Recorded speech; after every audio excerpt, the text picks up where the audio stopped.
We are going to learn what is the difference between a domain name, URL, web page, website, World Wide Web and web hosting. So let's start.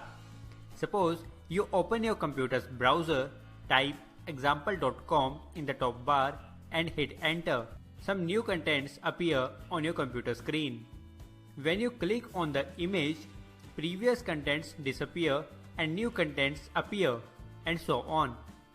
The new contents that you see after every single click are the visual representation of a document your browser has received from a server in response to your request to access example.com. Example.com is called domain name, and the document received is called a web page and is written in HTML language, which browser can understand. The browser interprets the HTML document and provides you with user-friendly contents on the screen. Note that all web pages are accessed and transported with the help of Hypertext Transfer Protocol or Hypertext Transfer Protocol Secure. Now, each web page has a unique address called Uniform Resource Locator or URL containing Hypertext Transfer Protocol or Hypertext Transfer Protocol Secure, fully qualified domain name, directory, and either a web page or nothing. Here, www is the machine name or host name and stands for World Wide Web. It is mostly optional these days. 55 tech terms is the registered domain, and .com is the top level domain. 55techterms.com is the domain name, and we need to buy it from registrars like GoDaddy, HostGator, etc. Now, in the first URL, server is sending test.html web page to the web browser.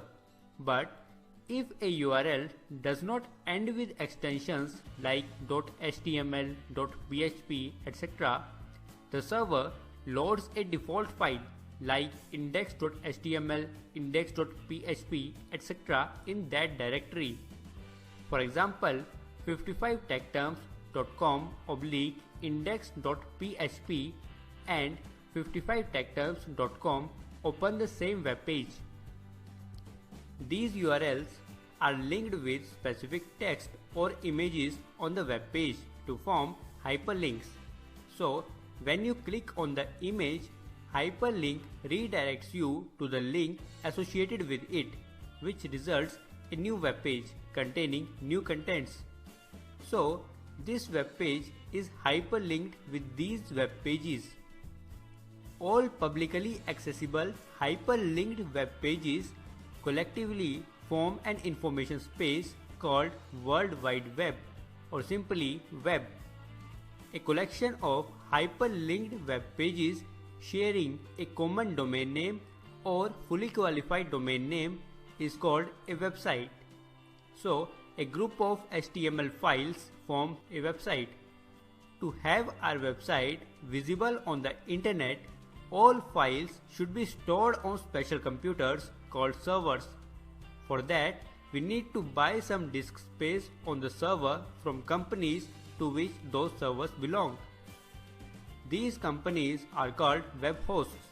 Once the website files are uploaded successfully on the server, it is the responsibility of web hosts to deliver the required files of your website as soon as the server receives a request from a web browser. This service provided by web hosts is called web hosting. So, as a whole, on the internet, web hosts provide us with servers to store hyperlinked web pages, publicly accessible with URLs, forming the World Wide Web. Web pages with common domain name collectively forms a website which goes live on the internet with the help of web hosting services. If you have learned something from this video, then please like this video. Share this video so that more people can learn.